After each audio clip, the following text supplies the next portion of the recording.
Billy Tresco is going to win it, and Tresco scores by 2 lengths to Durbridge. Third placing went to My Eagle Eye, and then... So compensation for Michael Clark, who picked up the winning ride on Triscay, and Darren Gauchi got the late ride on Prince Salieri. But Prince Salieri's going the better inside the 200-metre mark. Took the lead soon after from Louis Saint-Fajou, and a gap in the field to River's Edge, but Prince Salieri's coming away for a good win, and Prince Salieri for Gauchi will score by 2 lengths to Louis Saint-Fajou. Favoured Boy came from last to get third, then Star of Mark. Prince Salieri racing in top form, won 3 in a row now. Savage Tosser flopped the 7-4 favourite. And the last went to Dark Bow. First win since mid-89, but it hasn't done a lot of racing and returned to form very well. Daily double today, 1 and 2, 20.25. The extra 3 and 1, 36.05. Quadrella, 583.60 for double 172. And the quad extra 172 and 3 paid $326.40. It was a great day of racing, Sue, and that wraps it up. Greg, thank you. See you tomorrow. Okay. Now the weather. Welcome back to Sports World. It was a dramatic day at Caulfield yesterday with the Blue Diamond Stakes. At one stage it was hard to know where to look. The favourite missed the start. There was an horrific fall with 600 metres to run. Cannon Eyes looked sure to be beaten, and he got up and won. Keith Hillier, it was just one of those races, wasn't it? It was very sad to see Mick Dittman and Jim Cassidy involved in that fall. Yes, it was indeed, the two top Sydney riders coming down, Bruce, but the news is encouraging this morning. I've telephoned both boys.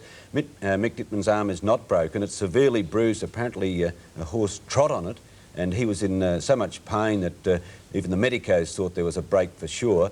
But it is not broken, and he is hopeful of riding in the Newmarket next Saturday, Joanne, and the Australian Cup Citizen. So, boy, he's a tough cookie, and Jim Cassidy's report is good also. No breakages there, but Jim also is bruised and shaken, and he landed on his chin, and he has a tongue that's 3 times normal size.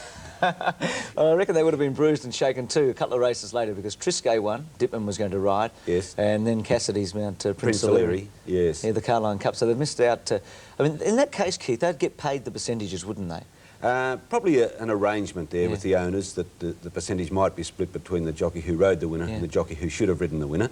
But Bruce, I thought that there was further bad luck, that Lady Purpose was going to be right in the finish of the Blue Diamond. She was absolutely bolting when the trouble occurred. So that was the mount for Dittman, I agree, because we expected her to get back in the field and then run on, but she was so well placed. It's a credit to Dittman, the jockey, to have put her in that position. Yes, and that view of mine also is shared with by the Freedman stable. I was with them last night, and they were naturally disappointed for Mick and the fillies' fall, but they also thought that they may have won a Blue Diamond had that fall not occurred. Well, let's go to Caulfield and the big race of the day, the Blue Diamond Stakes. David Hayes and Lee Freedman looked to dominate the Blue Diamond on paper. Hayes had 3 top runners, including Cannon Eyes and the favourite Razor Rhythm, whilst Freedman had Chief Headhunter and the very promising Lady Purpose.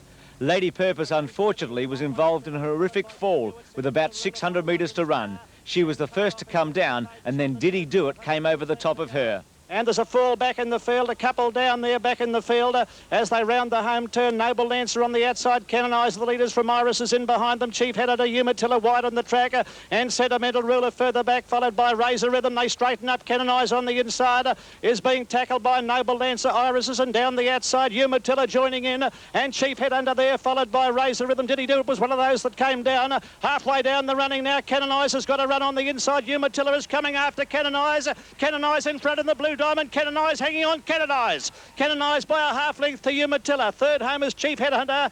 David Hayes' father Colin had won the Blue Diamond way back in 1976 with Out of Danger, in 1987 with Midnight Fever, and again last year with Mahasan. It was the first ride in the race for Peter Hutchinson. His father, Ron, is one of the most famous jockeys in Australian racing history, and the pair were absolutely delighted and on top of the world after the win. As you said, no show without punch. Guess who's popped in? Ron Hutchison. I suppose you're the proudest dad on the racetrack today. The best, isn't he? The best? So proud of you. It's terrific. Could you have ridden like that? No. I doubt it too. But I really thought he was a chip off the old block, really. Really? He said you'd be taking all the credit, and here you are doing just that. Oh, that's lovely. No, it was a great ride. Yeah, terrific. Well, it's a lovely scene. Yeah. Father and son, 2 great champs. Yeah, well done, boys. Thanks, Thank you. Ron and Peter Hutchinson. The interesting thing with Peter is that I think it was widely expected he wouldn't make it as a jockey 3 or 4 years ago, and he's defied all the odds, and he's now one of the most successful riders in Australia. Yes, I think that's fair comment, as cruel as you might sound, Bruce, but people said he's Ron Hutchison's son. He's with Colin Hayes, and that's why he got that job there. But he's proved that he can do it alone, and he's not only won the Blue Diamond at his first ride in it, he may go on and give the Golden Slipper a shake at his first ride in that race. Well, Canonise wasn't going to run in the Blue Diamond. He only ran because he wasn't nominated. His sire wasn't nominated for the sire. So are you saying that Canonise has a chance in the Golden Slipper? Well, I think he'd have some sort of a chance. I mean, David Hayes must have thought that the jockeys got their colours mixed because he expected the filly Razor Rhythm to lead, Canonise to be running on, as you mentioned, being a 1400 metre type horse, and their positions were reversed when Razor Rhythm missed the start, and I wonder if that cost her the race. It could have. She hurt herself. I know Michael Clark spoke to you afterwards. She hurt herself and didn't do herself any justice, but I've got a feeling the Sydney 2-year-olds might be superior. I may be wrong. Yes.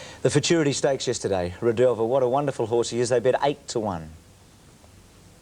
And he didn't let his supporters down. He led all the way. It's his first victory at Caulfield, and it really was one of his best wins. 600 metres out, still Rodelva making play by a length and a half. Bureaucracy in the box leader. A length and a half, Arc Regal on the outside there of Stylish Century, and there followed then over on the outside by Medicine Kid and Mr. Till and Planet Ruler last of all, about 5 lengths off the leaders. They come around the home turner. Rodelva leads the field into the straight about a length. Clear Bureaucracy down the outside is running on well, and Planet Ruler getting up along the inside, and Stylish Century is deeper on the track. Rodelva being tackled by Bureaucracy in the final stages. Rodelva battling on courageously. He's still in front, Rodelva. Bureaucracy can't get to him. Rodelva's still the leader. Rodelva will lead all the way. Rodelva's won the Futurity brilliantly from Bureaucracy. Planet Ruler third. Rodelva's victory in the Futurity Stakes took his stake winning to more than $1.5 million. The grand 7-year-old has won 20 of his 44 starts, and in his most recent wins has been ridden by the farmer from Camperdown, Neville Wilson. Yes, I was a little bit worried just after we straightened when Bureaucracy come to me, but I found plenty of the big horse. He drew away. He was too strong at the finish. Did you know that it was Bureaucracy giving chase? Yes, I thought it was Bureaucracy, and I thought I wondered to myself where Planet Ruler was, but I couldn't see him, but I knew it was Bureaucracy. Well, he's a no-fuss jockey and a no-fuss person, Neville Wilson, but he must have been pretty happy after that. Sure, Bruce, and Rodelva, a 7-year-old being chased by an exciting 3-year-old colt, less than half his age, and Mick Dittman gave Bureaucracy the perfect trail, the beautiful sit, and we all thought he'd sweep past Rodelva, but boy, what courage. And question asked after the race by Connections, was that race penalty free for the Newmarket? Of course it is, and he'll run next week, although the Connections say they want to draw outside barrier 10. And will Planet Ruler run in the Newmarket as well? No, I don't know. Decision during the week, Bruce. Bureaucracy won't. He'll go to Sydney now. Well, one of the other big races at Caulfield was the Tattersalls Classic. It seemed to be a clash between Canny Lad and Triscay. Canny Lad had been sold yesterday morning to the Ingham brothers of New South Wales, and he raced in their familiar cerise colours. Darren Gauchi got the ride for the injured Jim Cassidy, and Michael Clark was aboard Triscay in place of Mick Dittman. With about 550 metres left to go, Big Colony being tackled quickly by Triscay on the outside, who's made a very fast runner. My Eagle Eye is third, followed by Durbridge, and Kenny Ladders back behind them. Then Big Dermot, followed by the Strategist as they straighten up. Triscay has moved up on the outside to hit the front from Big Colony. Down the outside, Durbridge running on well, followed by My Eagle Eye, and Kenny Ladders struggling. But Triscay has dashed away with 100 metres left to go. She's well clear of Durbridge, and then My Eagle Eye and Big Colony. Triscay is the leader close to home. She's a bonny filly. She's much too good, Triscay. And Triscay won by a length and a half. Durbridge, My Eagle Eyes run third. Whilst Clark was disappointed for Dittman, he was absolutely wrapped in the victory of Triscay, his first ride on the filly. You know, very unfortunate for Mick, but you don't like to see anyone fall or get hurt, and you know, that's probably the ups and downs of racing, and I was just fortunate I never had a ride in the race, and you know, I was only too pleased Alan Denham asked me to ride her, and you know, it's Mick's bad luck, but you know, those things do happen. Well, she goes for the Alistair Clark Stakes, then on to Sydney. What about Kenny Ladd? What's his future? Firstly, Bruce, on the filly, I think she should go for the Derby, not the Oaks. Yeah. She's the best around. Kenny Ladd, I don't know, a little hiccup there. There also was a pre-race irregularity found in a sample, so there'll be an inquiry into that during the week. His long-term future is at stud. The reported price was $2 million. Tony Meaney wrote that in the Sunday Sun here this morning. He will replace the Star Watch at Woodland Stud.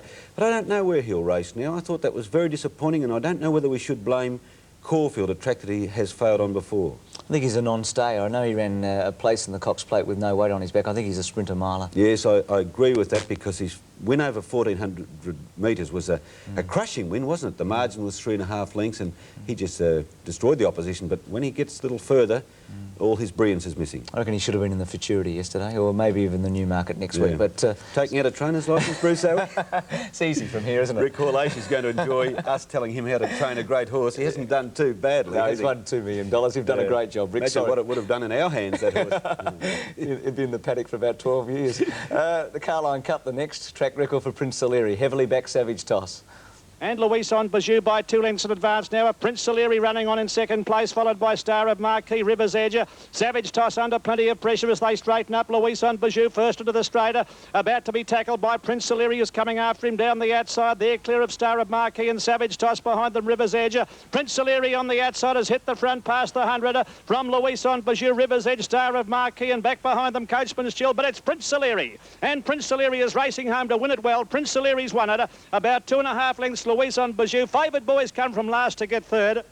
Well, the thought now is that Prince Saleri may tackle Better Loosen up in the Australian Cup. He is, but he's not in Better Loosen's class, but by the same token, he's only 2 or 3 lengths behind them. He showed that as a 2-year-old in the Castlemaine Stakes at Eagle Farm, that he was pretty good. He's no horse is racing better than him. That was an effortless win. I think the long-term goal, Bruce, is the Caulfield Cup, and that is a race that George Hanlon has come so close to winning, but he keeps getting beat in the shortest of photo finishes. Savage Toss? Oh, I don't know what to make of him. That was a very disappointing effort. Very disappointing. Didn't fire a shot, did he, after a great run last week in the St George Stakes. Let's go to Sydney, the Canterbury Guineas, Group 1. A very impressive performance by St Jude. Up the hill, about 500 metres out, and Be Happy is joined by Centro on the outside. St Jude is tucked away on the fence. Stradmore's had every hope, although he'll have to go 4 deep on the corner. At the head of the others, Pre-Record, followed well back by Cup Caper, and then Shot of Comfort and All Mine as they turn the corner. It's Be Happy, Centro and St Jude. Stradmore can't go on at the moment, followed by Lord Revener. St Jude hit the front, 150 out, and the little horse shot clear. St Jude has raced away from Be Happy, followed by Centro and Stradmore, but it's all St Jude in the last bit. He's careering away and he wins the Guineas in a trot. St Jude beat the fast finishing Lord Revener. Stradmore third, only plotted to the line. A little bit of trivia. His mother, Out of Danger, won the Blue Diamond 11 years ago. Does that mean the 3-year-olds in Melbourne are better than they are in Sydney at the moment because he couldn't run a place in the Australian Guineas? It's an indication, isn't it, Bruce? Also, the trainer Bruce McLaughlin, who is having his best season, he won the Oakley Plate with me, is going to bypass the AJC Derby because he feels St Jude is not, like Kenny Ladd, a genuine star. So do you think Bruce McLaughlin's right? Have you got some advice for Bruce in Brisbane? No advice for Bruce. I think he's going... And Rick, I didn't really mean it, actually.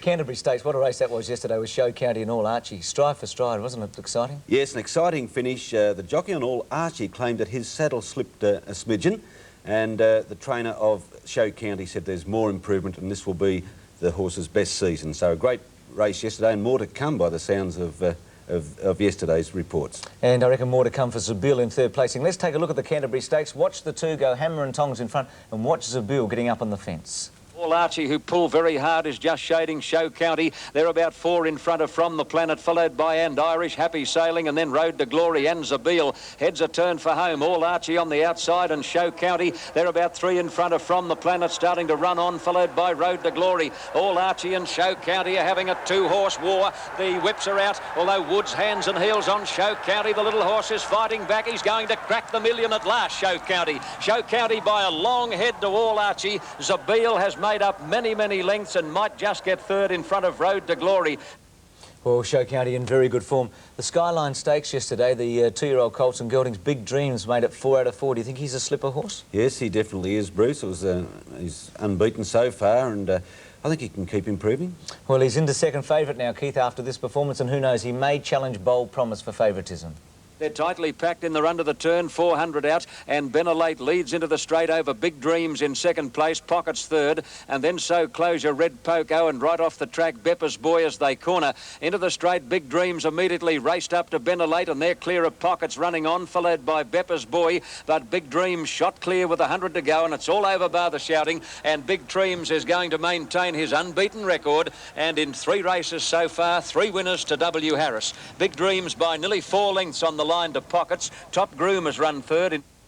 Well, Brian Mayfield Smith has struggled a little as a trainer. He won the Golden Slipper in '87. He might have a Golden Slipper winner there in Big Dreams as we take a look at the market for the slipper. Fine, Bruce.